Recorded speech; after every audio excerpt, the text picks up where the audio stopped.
The remaining fields are for informational purposes and are rarely used. They show the serial settings of the device you are connected to, the features that are enabled by the currently loaded firmware, and the internal card info of the built-in and expansion cards loaded. You can collapse these panes to save on screen space, and then if you save this as a workspace, they will always be collapsed.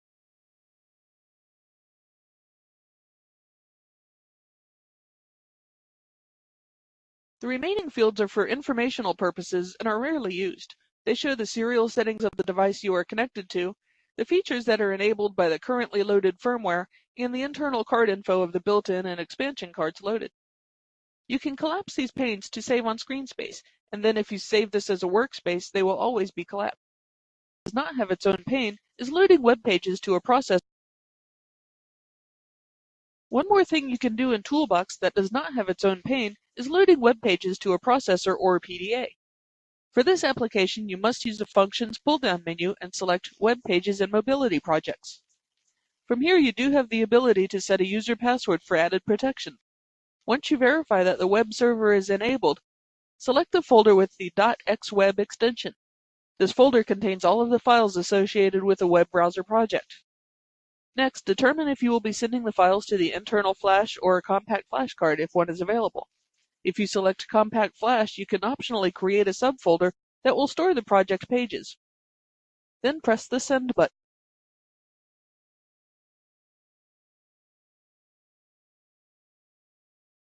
It is possible for multiple projects, even multiple projects of the same type, to reside on the control system for access by different user interfaces. In addition, projects can be stored on internal flash or external media such as a compact flash or MMC. Using the project management controls gives you easy access to delete or retrieve your files from the server.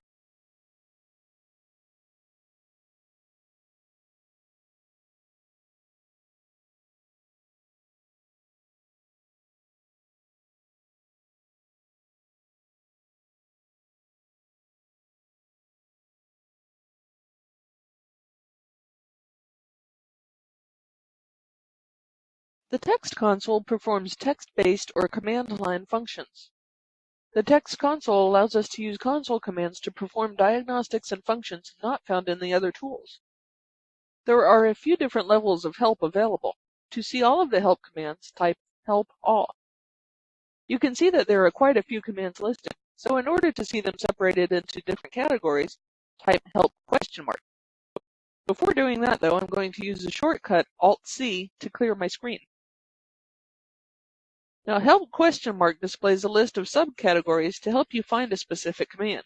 The commands are broken down into functions that are device-specific, related to the Ethernet, dealing with the file structure, or system-wide. Or if you know part of the command, you can type help plus the first few letters. So if we were looking for a command to display the Ethernet status, we can narrow down the search by typing help ether. This gives us just the commands related to Ethernet actions, and we find that the command we are looking for is eStatus. But we can type just the letters that are capitalized in the list, in this case EST. EST will report back the Ethernet status including the link status, the IP address, the MAC address, and the IP table in the connected device's real-time online status.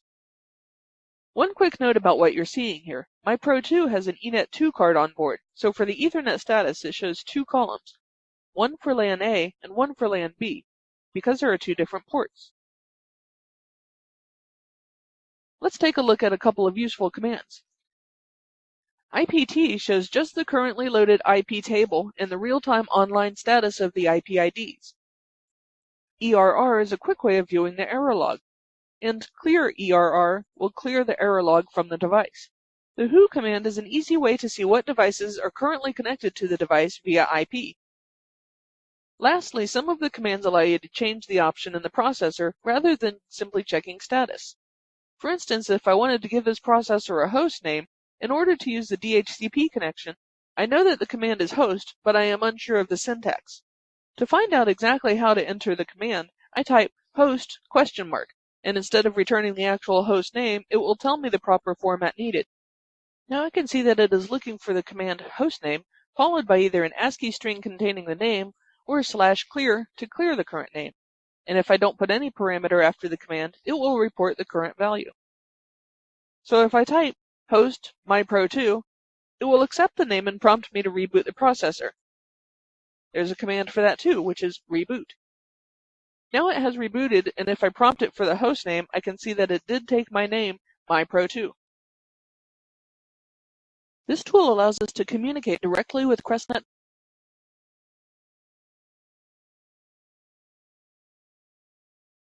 The Network Device Tree tool lists devices found on the CrestNet network. This tool allows us to communicate directly with CrestNet devices to load firmware, send display projects, put touch panels into setup mode, plus a whole lot more. When setting up a new system, each device will ship from the factory at a default CrestNet ID, and as you know, each part needs to have its own individual ID assigned that matches the program. So if you have multiple touch panels, for instance, you will use this tool to assign them each a new ID, simply by right-clicking a device in the list and choosing Change Network ID.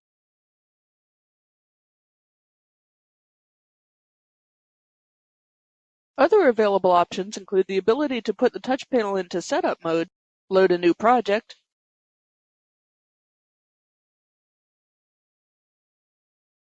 and load new firmware.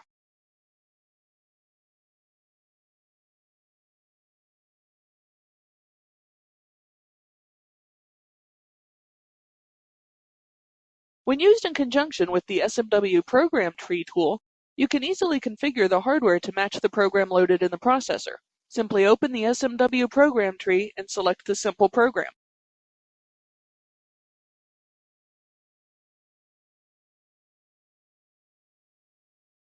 Then in the Network Device Tree, right-click on the list of equipment and select Link with Program Control. The Network Device Tree will then display a green check mark for each device that matches the equipment defined in the program. For any that do not match, right-click and select Change Network ID to assign the correct address.